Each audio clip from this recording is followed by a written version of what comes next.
Salam, hər vaxtınız xeyir olsun.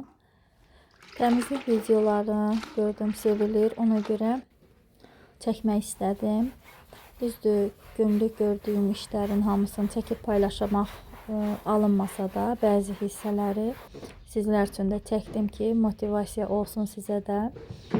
Hava yaxşıdırsa, həmən günü dayana bilmirəm, gərək təmizlik eləyim.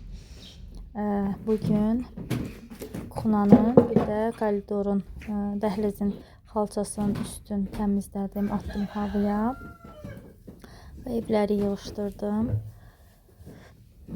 Qonaq otağında elə də mebel yoxdur deyə biraz işim asanda olur. Həqiqətən də az əşya, bol huzur.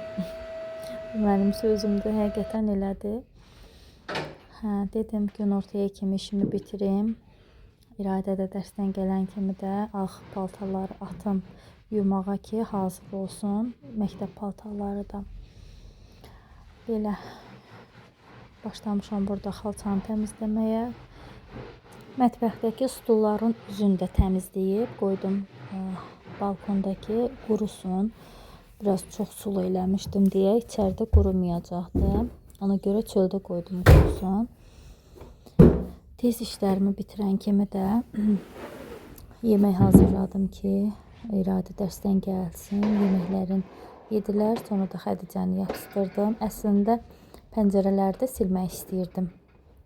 Amma çatdırmadım. O da qalsın, sabahları eləyərəm. Hamısını birdən görəndə adam çox yorulur. Həm uşaqlara vaxt ayıra bilmirəm, onda gərək bütün günü iş görüm.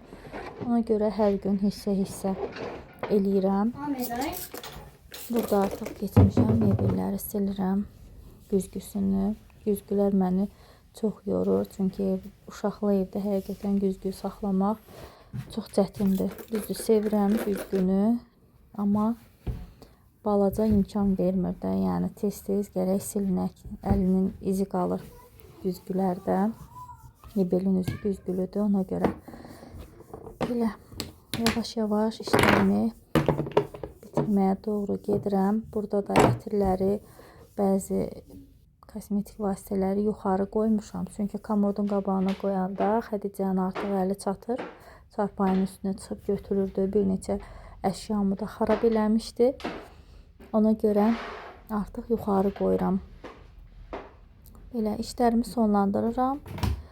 Sizin üçün də inşallah ki, motivasiya oldu.